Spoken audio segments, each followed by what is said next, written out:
I still remember the exact sound of his laugh. It wasn't loud. It wasn't dramatic. It was short, careless, and sharp enough to stay inside my head for months. I had just finished presenting my project. 3 months of work. Late nights. Missed family dinners. Silent sacrifices no one noticed. My hands were slightly shaking, but my voice stayed steady. I believed in what I built. When I finished, the room went quiet. For 1 second, I thought maybe they were thinking. Maybe they were impressed. Then he leaned back in his chair, crossed his arms, and laughed. Not a nervous laugh. Not an awkward one. A confident, dismissive laugh. "Is this a joke?" he said. "You really thought this would work?" Few people smiled. One person looked down. No one defended me. My throat went dry. I tried to explain the data again, but my voice felt smaller now. The numbers that made sense to me suddenly sounded weak in that room. He interrupted me halfway. "You're overthinking it," he said. "This is why you're stuck where you are." Stuck. That word hurt more than the laughter.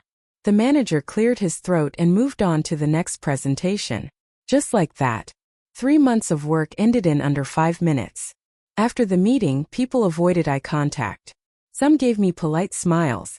The kind you give someone who just embarrassed themselves. He walked past me and tapped my shoulder. "Don't take it personally," he said. "Not everyone is built for big ideas." I nodded. But inside something cracked. On the way home, I replayed everything in my head. Every slide. Every sentence. Every pause. Was it really that bad? Or was I just not loud enough? That night I didn't cry. I stared at the ceiling and listened to his laugh echo in my memory. And slowly the embarrassment turned into something else.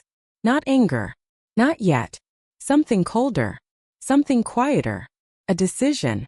The next morning, I walked into the office like nothing happened. Same desk. Same computer. Same people. But something inside me was different. I didn't avoid him. I didn't rush to prove myself. I didn't argue. I observed.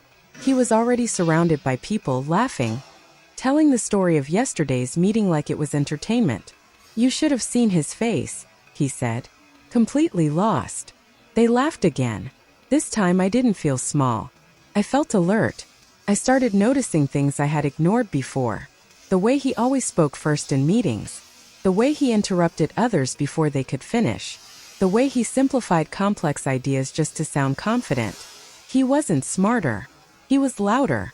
And people confuse volume with leadership. For weeks I stayed quiet. I did my assigned tasks perfectly. I double-checked every detail. I delivered everything before deadlines. No drama. No spotlight. But at night I worked on something else. I studied the market deeper than anyone else in the department. I analyzed past failures, including mine. I took online strategy courses. I read reports no one bothered to open. If he relied on confidence, I would rely on preparation. If he relied on charm, I would rely on precision. He thought my silence meant defeat. He thought I had accepted my place. He was wrong. Because silence can mean many things. Sometimes it means weakness. But sometimes it means planning. And I was planning. 2 months passed. On the surface, nothing changed. He kept shining in meetings. He kept speaking with that effortless confidence. Managers nodded. Colleagues admired him. He had mastered the art of looking successful. I kept working quietly. But now I was watching patterns. He often overpromised to clients. He rushed deadlines just to impress senior management. He reused old strategies with new titles. It looked bold, but it wasn't stable. And no one questioned him. Because no one wanted to challenge the loudest voice in the room. One afternoon, the company announced something big. A national-level expansion project. High risk. High visibility. Whoever led it would be directly noticed by the board. The office buzzed with excitement. He smiled immediately. "This is mine," he said casually, loud enough for everyone to hear. People laughed like it was already decided. I didn't say anything. But this time I didn't feel intimidated. I felt ready. That evening I stayed back after everyone left. I opened my laptop and began drafting a proposal. Not just ideas. Full risk assessment. Backup plans. Budget breakdown. Long-term growth forecast. Not flashy. Solid. For the first time, I wasn't trying to impress anyone. I was building something undeniable. The next day, applications officially opened. He submitted his within an hour. I submitted mine quietly before the deadline. When he found out, he looked surprised. "You again?" he smirked. "Didn't you learn last time?" I met his eyes calmly. "I learned a lot," I said. He laughed. But this time his laughter didn't shake me. Because this time I wasn't hoping. I was prepared. After the applause faded, people started congratulating me. Some were genuine. Some were surprised. Some were calculating. He didn't move at first. He just stood there, staring like the decision might reverse itself if he waited long enough. Then he walked toward me. Slow. Controlled. Face unreadable. "Congratulations," he said. His voice was flat. "Thank you," I replied calmly. He studied my face like he was searching for something. Nervousness, maybe. Fear. Doubt. He didn't find it. "You must have worked really hard," he added. "I did," I said. That was it. No argument. No sarcasm. No explanation. But something had shifted. Over the next few days, I officially stepped into the role. The project was massive. Bigger than anything I had handled before. National expansion. Multi-city coordination. Tight deadlines. High expectations. One mistake and I would prove him right. I knew that. He knew that too. I could feel him watching. Waiting. Almost hoping I would fail publicly. The first team meeting under my leadership was tense. People weren't sure how I would run things. I didn't try to dominate the room. I didn't raise my voice. I asked questions. I listened. I divided responsibilities clearly. I created backup systems. I set realistic deadlines. No drama. No big speeches. Just structure. After the meeting, one colleague approached me. "You're different," she said. "Different how?" I asked. "You actually prepare." I smiled slightly.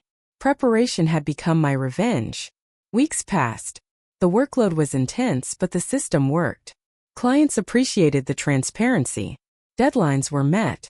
Problems were solved before they exploded. And slowly whispers started circulating. "She's handling it better than expected. Her strategy is actually working. Maybe we underestimated her." Maybe. But one person struggled with the shift more than anyone else. Him. Because now the room didn't turn to him first. Turned to me.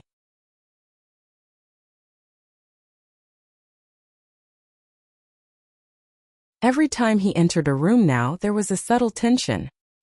He tried to smile, but it never reached his eyes. He attempted small talk, casual comments, even jokes. But I responded politely and professionally, never giving him the satisfaction of a reaction. I noticed him observing my methods, my strategies, my approach to the team. Every step I took was precise. Every decision calculated. I wasn't just surviving anymore, I was thriving. The first major client presentation came. He was there, of course. Leaning back, arms crossed, waiting for me to stumble. I started speaking. Confident, clear, concise. I explained the plan, anticipated objections, offered solutions. Questions came. I answered them without hesitation.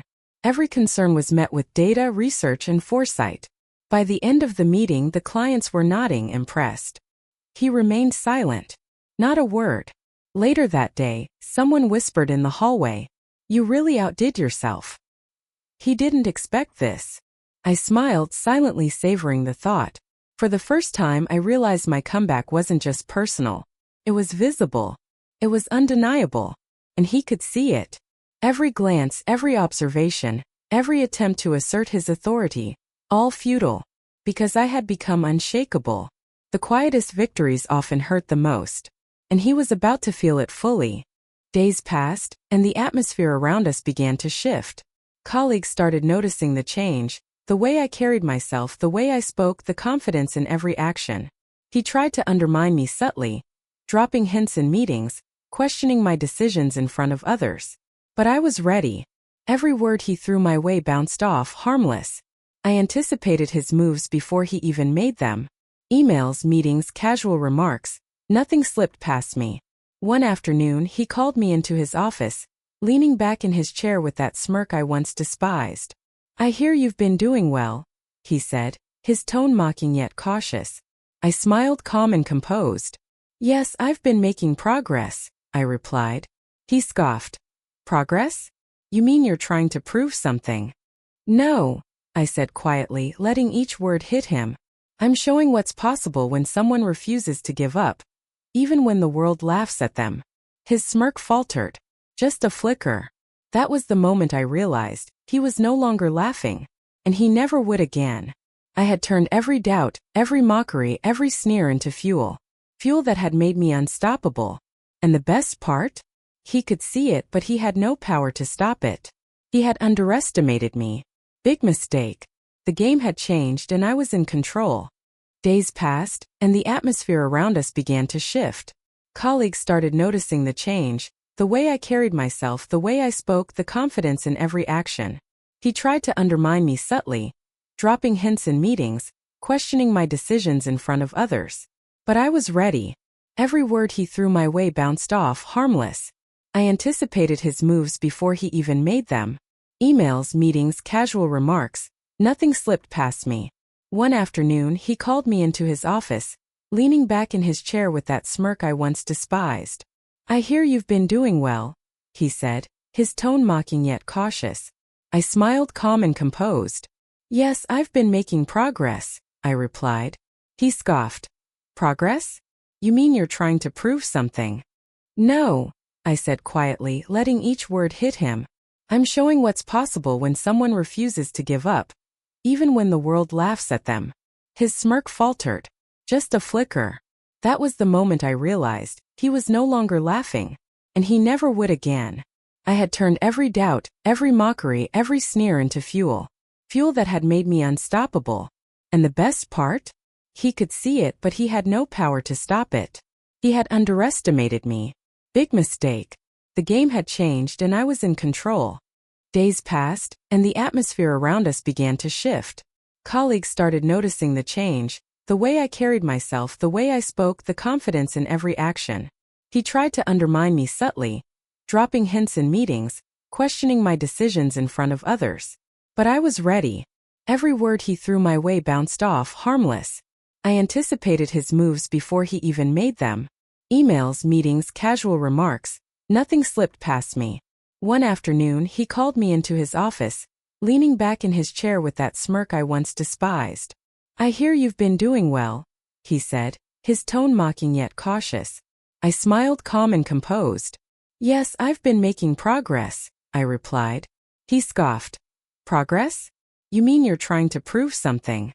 No, I said quietly, letting each word hit him. I'm showing what's possible when someone refuses to give up, even when the world laughs at them. His smirk faltered. Just a flicker. That was the moment I realized he was no longer laughing, and he never would again. I had turned every doubt, every mockery, every sneer into fuel. Fuel that had made me unstoppable. And the best part? He could see it, but he had no power to stop it. He had underestimated me. Big mistake. The game had changed and I was in control. From that day, the office dynamic shifted completely. People started noticing my work, my dedication, my ideas being implemented successfully. He tried to regain control, throwing passive-aggressive comments, subtle criticisms, hoping to shake me. But I had learned to anticipate his tactics. Every meeting became a stage where I calmly presented facts, solutions, and results. No dramatics, no anger, just undeniable competence. One day, a big project came up, the kind everyone feared because it had failed multiple times before. He smirked, thinking he could take credit if it failed again. I took charge quietly, organizing the team, assigning tasks, and ensuring everyone was on the same page. Hours of planning, late nights, and constant problem-solving later, the project launched successfully. The results were undeniable: profit, efficiency, and client satisfaction through the roof. He tried to claim a small part of the credit during the debrief, but the team's recognition left no room for his lies. I watched as he realized the tables had truly turned. For the first time, he looked at me not with mockery, but with something else: respect mixed with shock. And in that silence, I felt the quiet satisfaction of victory. He had laughed at me once. Now it was my turn to rise, and nothing could stop it. The office completely changed. Colleagues who once whispered behind my back now approached me for advice, for collaboration, for guidance. Even clients began requesting me directly, impressed by my professionalism and results. He tried to undermine me again, subtle remarks during meetings, hinting at my luck or help from others. But nobody believed him anymore. I had built my credibility brick by brick, through consistent work, careful planning, and silent persistence. He looked frustrated, pacing, muttering under his breath, while I stayed calm, focused, and collected. At one point, he attempted to sabotage a minor presentation, hoping to embarrass me in front of management. I anticipated it, prepared extra material, rehearsed responses, and presented flawlessly. The room erupted in applause, colleagues impressed by my confidence and thoroughness. I noticed him shrink back in his seat, the smirk wiped from his face, replaced by unease. For the first time, the laughter that had haunted me before was gone. I had transformed his ridicule into fuel, using it to push myself further, higher, and stronger. The satisfaction wasn't just in proving him wrong. It was in proving to myself that I could rise, no matter how cruelly someone tried to push me down. This was my moment of triumph, quiet, undeniable, and deeply satisfying. But success has a strange effect on people. Some celebrate it, some study it, and some resent it. He fell into the third category. First, it was subtle. Short replies to my emails, cold nods in meetings, avoiding direct collaboration unless necessary. Then it became more obvious. He started pointing out tiny mistakes in front of others, minor formatting errors, small delays caused by other departments. He tried to make them sound bigger than they were. Before, that would have shaken me. Now I responded calmly. "Thank you for pointing that out." I would say, "It's already being handled." No defensiveness, no tension, just control. That frustrated him more than any argument ever could. One afternoon, senior management called both of us into a strategy review meeting. The numbers were projected on the screen. Growth charts, revenue spikes, client retention rates, all tied to the expansion project. My project. The director looked at him first. "You were initially interested in leading this," he said. "Any thoughts?" He hesitated. For the first time since I'd known him, he didn't have immediate words. "It's impressive," he admitted. Then the director turned to me. "Well done. This is what strategic leadership looks like." Strategic leadership. That phrase echoed inside me. Months ago, I was the one being laughed at. Now I was the example. When we walked out of that meeting, after that day, everything shifted. He stopped trying to undermine me in meetings, stopped sending sarcastic emails. Even his jokes about my failures disappeared. But I didn't gloat. I didn't rub my success in his face. That wasn't the point. My goal was never revenge. It was proving to myself that I could rise above the ridicule, the doubts, and the mockery. At work, I focused on building alliances, helping colleagues, sharing knowledge. Every small act strengthened my credibility and reinforced my reputation. Outside work, I invested in myself. Courses, networking, late nights, refining skills. I discovered things about my own resilience I never knew existed. Things that no one could take away from me. One evening, as I sat reviewing the latest project update, my phone buzzed. It was a message from him.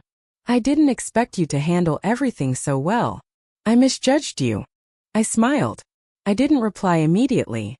There was no rush. Victory tasted sweeter in silence.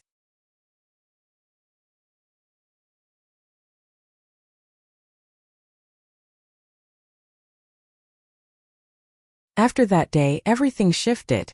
He stopped trying to undermine me in meetings, stopped sending sarcastic emails. Even his jokes about my failures disappeared. But I didn't gloat. I didn't rub my success in his face. That wasn't the point.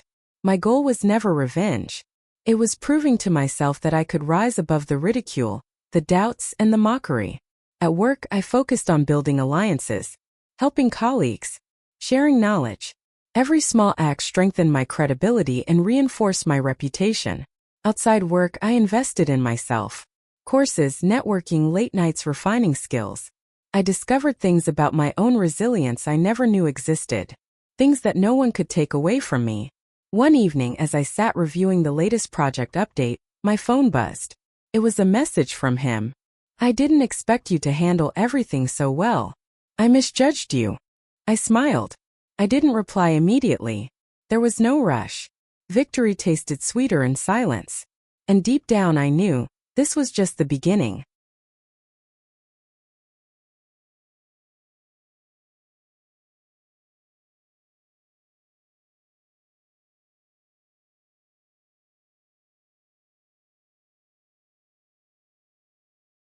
Weeks passed and my progress became undeniable.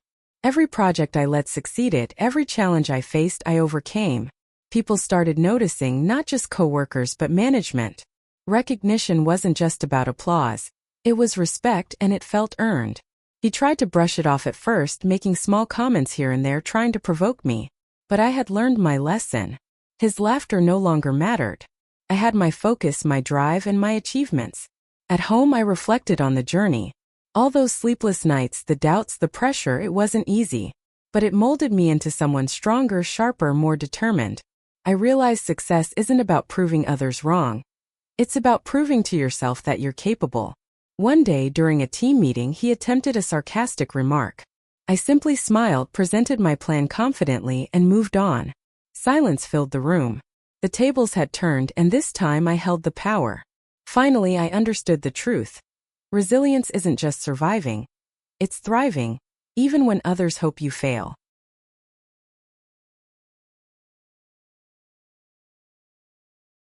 Months into my comeback, the results were undeniable. Projects I once thought impossible were now milestones on my resume. Colleagues who had doubted me began seeking my advice.